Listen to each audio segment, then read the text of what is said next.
ಮೊದಲನೆಯದಾಗಿ ನಮ್ಮ ರಕ್ಷಕನು, ವಿಮೋಚಕನು, ಪ್ರಧಾನ ಕುರುಬನು ಆಗಿರುವಂತಹ ಯೇಸು ಕ್ರಿಸ್ತ ದೇವರ ಪ್ರತಿಷ್ಠೆ ನಾಮಕ್ಕೆ ಸ್ತೋತ್ರ. ಶಾಲೋಮ್ ಪ್ರಿಯ ದೇವರ ಮಕ್ಕಳೇ, ದೇವರ ಅಪಾರ ಕೃಪೆಯಿಂದ ಇಂದಿನ ಈ ಆಶೀರ್ವಾದಕರ ವಿಡಿಯೋಕ್ಕೆ ನಿಮ್ಮೆಲ್ಲರಿಗೂ ಹೃದಯಪೂರ್ವಕ ಸ್ವಾಗತ. ಇಂದಿನ ವಿಡಿಯೋದಲ್ಲಿ ಮೋಶೆಯ ಧರ್ಮಶಾಸ್ತ್ರದಲ್ಲಿ ವಿಮೋಚನಕಂಡ ಎಂಬ ದ್ವಿತೀಯ ಭಾಗವು ಇಸ್ರಾಯೇಲರ ಇತಿಹಾಸದ ಅತ್ಯಂತ ಮಹತ್ವದ ಅಧ್ಯಾಯವಾಗಿದೆ. ದಾಸ್ಯದಿಂದ ವಿಮೋಚನೆಯವರೆಗೆ ದೇವರ ಶಕ್ತಿ, ಅವನ ವಾಗ್ದಾನಗಳು ಮತ್ತು ಅವನ ಮಾರ್ಗದರ್ಶನವನ್ನು ಈ ಗ್ರಂಥವು ನಮಗೆ ಸ್ಪಷ್ಟವಾಗಿ ತೋರಿಸುತ್ತದೆ. ಈ ವಿಡಿಯೋದಲ್ಲಿ ವಿಮೋಚನಕಂಡದ ಅರ್ಥ, ಅದರ ಮಹತ್ವ ಮತ್ತು ಅದರಲ್ಲಿ ಇರುವ ಅದ್ಭುತ ಸತ್ಯಗಳನ್ನು ನಾವು ಸರಳವಾಗಿ ತಿಳಿದುಕೊಳ್ಳೋಣ. ಅದಕ್ಕೂ ಮೊದಲು ಆದಿಕಾಂಡದ ವಿಡಿಯೋದಲ್ಲಿ ಸೃಷ್ಟಿಯ ಆರಂಭ, ಮಾನವನ ಉದ್ಭವ, ಪಾಪದ ಪ್ರವೇಶ ಮತ್ತು ದೇವರ ಮೊದಲ ವಾಗ್ದಾನಗಳ ಕುರಿತು ಸರಳವಾಗಿ ಅರಿತುಕೊಂಡೆವು. ಬೈಬಲ್ನ ಪ್ರಾರಂಭದಿಂದ ಹಿಡಿದು ವಿಮೋಚನೆಯ ತನಕ ದೇವರು ಮಾನವನೊಂದಿಗೆ ನಡೆಸಿದ ಅದ್ಭುತ ಯಾತ್ರೆಯೇ ಈ ಎಲ್ಲಾ ಅಧ್ಯಾಯಗಳ ಸಾರವಾಗಿದೆ.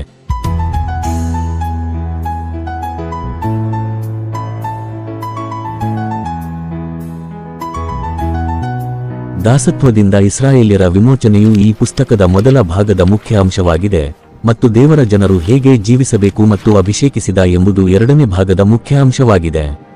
ಇಡೀ ಪುಸ್ತಕವು ಸಾಂಕೇತಿಕ ಅರ್ಥಗಳಿಂದ ಕೂಡಿದೆ ಮತ್ತು ಇಂದಿನ ವಿಶ್ವಾಸಿಗಳಿಗೆ ಹೆಚ್ಚಿನ ಸೂಚನೆಗಳನ್ನು ಹೊಂದಿದೆ. 2 ತಿಮೋಥಿಯರಿಗೆ ಬರೆದ ಪತ್ರಿಕೆ 3ನೇ ಅಧ್ಯಾಯ 16ರಿಂದ 17 ನೋಡಿರಿ. ಯಹೂದಿಗಳು ಈ ಪುಸ್ತಕವನ್ನು ಈಗ ಇವುಗಳ ಹೆಸರುಗಳು ಎಂಬ ಪ್ರಾರಂಭದ ಪದಗಳಿಂದ ಕರೆದರು ಮತ್ತು ನಂತರ ಅವರು ಹೆಸರುಗಳು ಎಂದು ಸಂಕ್ಷಿಪ್ತಗೊಳಿಸಿದರು. ವಿಮೋಚನಕಾಂಡ ಎಂಬ ಹೆಸರನ್ನು ನಿಧಾನವಾಗಿ ನೀಡಲಾಯಿತು. ಆದಿಕಾಂಡ ಪರಿಚಯವನ್ನು ನೋಡಿ. ಇದರ ಅರ್ಥ ನಿರ್ಗಮನ ಅಥವಾ ಹೊರಗೆ ಹೋಗುವುದು ಮತ್ತು ಐಗುಪ್ತಿನಿಂದ ಇಸ್ರಾಯೇಲ್ ಜನರು ನಿರ್ಗಮಿಸುವುದನ್ನು ಸೂಚಿಸುತ್ತದೆ. ಐಗುಪ್ತಿನಲ್ಲಿ ಇಸ್ರಾಯೇಲ್ಯರ ದಾಸತ್ವ ಅಧ್ಯಾಯ 1:1ರಿಂದ 22. ಮೋಶೆಯ ಜನನ ಮತ್ತು ಅವನ ಆರಂಭಿಕ ವರ್ಷಗಳು ಅಧ್ಯಾಯ 2:1ರಿಂದ 10. ಮೋಶೆ ಮಿದ್ಯಾನಿಗೆ ಓಡಿ ಹೋದದ್ದು, ಅಲ್ಲಿ ಕಳೆದ 40 ವರ್ಷಗಳು ಅಧ್ಯಾಯ 2:1ರಿಂದ 24. ದೇವರು ಮೋಶೆಯನ್ನು ಉರಿಯುವ ಪೊದೆಯ ಬಳಿ ಕರೆದು ಐಗುಪ್ತಿಗೆ ಕಳುಹಿಸುವುದು ಅಧ್ಯಾಯ 3:1ರಿಂದ 4ನೇ ಅಧ್ಯಾಯ 17ರವರೆಗೆ ನೋಡಬಹುದು. ಮೋಶೆ ಆಕ್ಷೇಪಣೆ ಅಧ್ಯಾಯ 3:11ರಿಂದ 13. ದೇವರು ತನ್ನ ಹೆಸರನ್ನು ಪ್ರಕಟಿಸುತ್ತಾನೆ ಅಧ್ಯಾಯ 3:14ರಿಂದ 15. ಮೋಶೆಯು ಮತ್ತೆ ಆಕ್ಷೇಪಿಸುತ್ತಾನೆ ಮತ್ತು ದೇವರು ಅದ್ಭುತಗಳನ್ನು ಮಾಡಲು ಶಕ್ತಿಯನ್ನು ಕೊಡುತ್ತಾನೆ ಅಧ್ಯಾಯ 4:1ರಿಂದ 9. ಮೋಶೆಯು ಮತ್ತೆ ಆಕ್ಷೇಪಿಸಿ ಬೇರೊಬ್ಬರನ್ನು ಕಳುಹಿಸುವಂತೆ ದೇವರನ್ನು ಕೇಳುತ್ತಾನೆ ಅಧ್ಯಾಯ 4:10ರಿಂದ 12.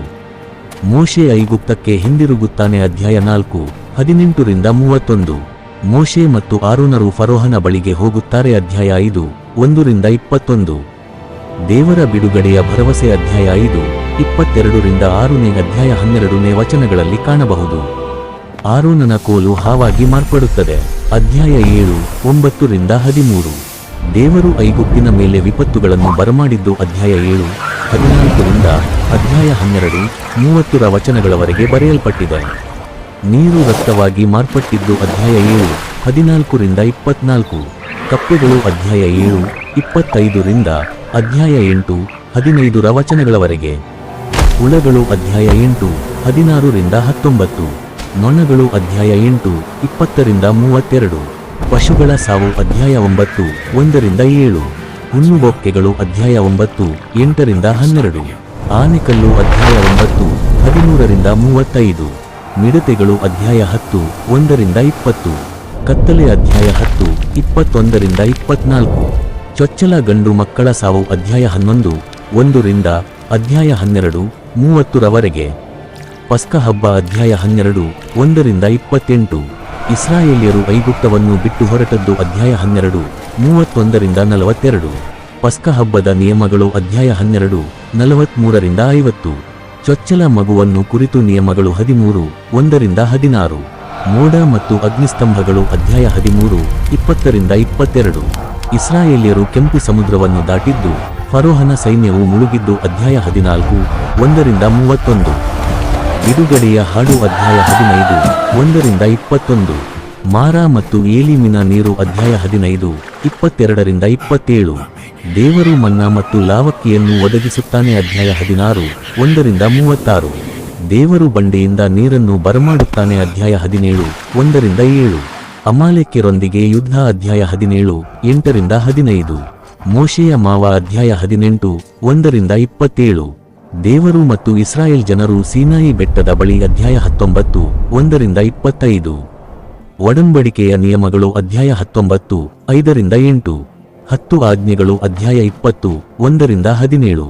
ಹೆಚ್ಚಿನ ಆಜ್ಞೆಗಳು ಮತ್ತು ನಿಯಮಗಳು ಅಧ್ಯಾಯ 20:22ರಿಂದ ಅಧ್ಯಾಯ 23:13ರವರೆಗೆ.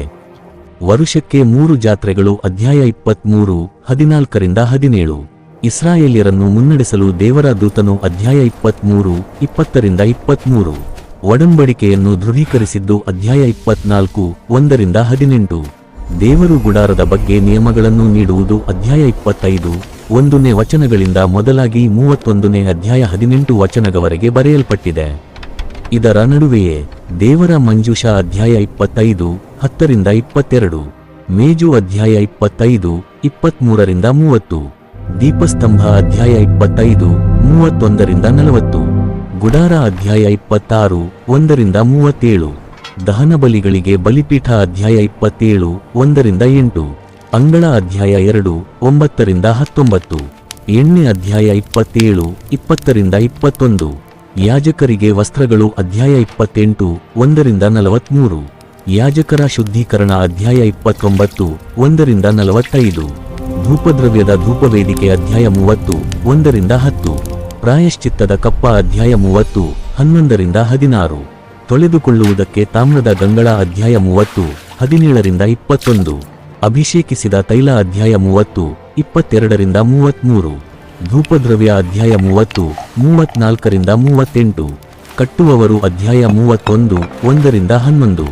ಸಬ್ಬತ್ ಅಧ್ಯಾಯ 31, 12-18.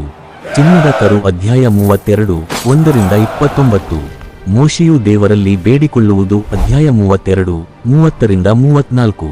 ದೇವದರ್ಶದ ಡೇರೆ ಅಧ್ಯಾಯ 33, 7-11.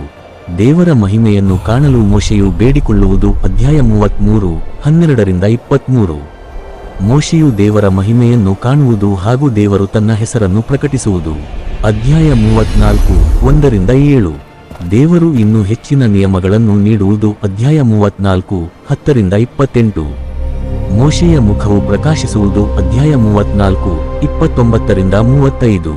ಗುಡಾರದ ಕಟ್ಟಡಕ್ಕಾಗಿ ಕಾಣಿಕೆಗಳು ಅಧ್ಯಾಯ 35, 4 ಅಧ್ಯಾಯ 36, 7 ಗುಡಾರವನ್ನು ಕಟ್ಟುವುದು ಅಧ್ಯಾಯ 36, 8 ಅಧ್ಯಾಯ 40, 33 ವಚನಗಳವರೆಗೆ ಬರೆಯಲ್ಪಟ್ಟಿದೆ. ದೇವರ ಮಹಿಮೆಯು ಗುಡಾರವನ್ನು ತುಂಬುವುದು ಅಧ್ಯಾಯ 40, 34-38. ಇಲ್ಲಿಯವರೆಗೂ ನಾವು ಮೋಶೆಯ ಧರ್ಮಶಾಸ್ತ್ರದಲ್ಲಿ ವಿಮೋಚನಕಾಂಡ ಎಂಬ ದ್ವಿತೀಯ ಭಾಗವು ಇಸ್ರಾಯೇಲರು ಈಜಿಪ್ಟ್ನ ದಾಸ್ಯದಿಂದ ದೇವರ ಶಕ್ತಿಯ ಮೂಲಕ ಹೇಗೆ ವಿಮೋಚನೆ ಪಡೆದರು ಎಂಬ ಅದ್ಭುತ ಕಥೆಯನ್ನು ನಮಗೆ ತಿಳಿಸುತ್ತದೆ. ಫರೋಹನ ಬಂಧನದಿಂದ ಆರಂಭಿಸಿ ಕೆಂಪು ಸಮುದ್ರದ ಅದ್ಭುತ ವಿಭಜನೆವರೆಗೆ ದೇವರು ತನ್ನ ಜನರನ್ನು ಹೇಗೆ ನಡೆಸಿದನು ಎಂಬುದು ಈ ಗ್ರಂಥದ ಮುಖ್ಯ ಸಂದೇಶವಾಗಿದೆ. ಇಂತಹ ಇನ್ನೂ ಅನೇಕ ಸತ್ಯವೇದದ ಆಶ್ಚರ್ಯ ಸಂಗತಿಗಳನ್ನು, ಅಜ್ಞಾತ ಸತ್ಯಗಳು ಮತ್ತು ಆಳವಾದ ಅರ್ಥಗಳನ್ನು ತಿಳಿಯಲು ಬಯಸುವುದಾದರೆ ಕೂಡಲೇ ಈ ನಮ್ಮ ತಂದೆಯ ಸನ್ನಿಧಿ ಮಿನಿಸ್ಟ್ರಿ ಕನ್ನಡ ಚಾನೆಲ್ ಅನ್ನು ತಪ್ಪದೆ ಸಬ್ಸ್ಕ್ರೈಬ್ ಮಾಡಿ. ಈ ವಿಡಿಯೋ ನಿಮಗೆ ಇಷ್ಟವಾದರೆ ಲೈಕ್ ಮಾಡಿ. ನಿಮ್ಮ ಸ್ನೇಹಿತರೊಂದಿಗೆ, ಆತ್ಮೀಯ ಸಭೆಯ ಸದಸ್ಯರಿಗೆ, ಸಭಾಪಾಲಕರಿಗೆ, ಹೊಸ ವಿಶ್ವಾಸಿಗಳಿಗೆ ಇದನ್ನು ತಪ್ಪದೆ ಶೇರ್ ಮಾಡಿ ಮತ್ತು ಆತ್ಮೀಯ ಬೆಳವಣಿಗೆ ನಿಮ್ಮ ಕಾರ್ಯನಿರ್ವಹಿಸಲಿ ಎಂದು ಬಯಸುತ್ತೇನೆ. ಮತ್ತು ನಿಮ್ಮ ಅಭಿಪ್ರಾಯವನ್ನು ಕಾಮೆಂಟ್ನಲ್ಲಿ ತಿಳಿಸಿ. ಮುಂದಿನ ವಿಡಿಯೋದಲ್ಲಿ ಮತ್ತೊಂದು ಆಶ್ಚರ್ಯಕರ ಸತ್ಯವೇದದ ಸತ್ಯದೊಂದಿಗೆ ನಾವು ಮತ್ತೆ ಭೇಟಿಯಾಗೋಣ. ದೇವರು ನಿಮಗೆಲ್ಲರನ್ನೂ ಆಶೀರ್ವದಿಸಲಿ. ಶಾಲೋಮ್.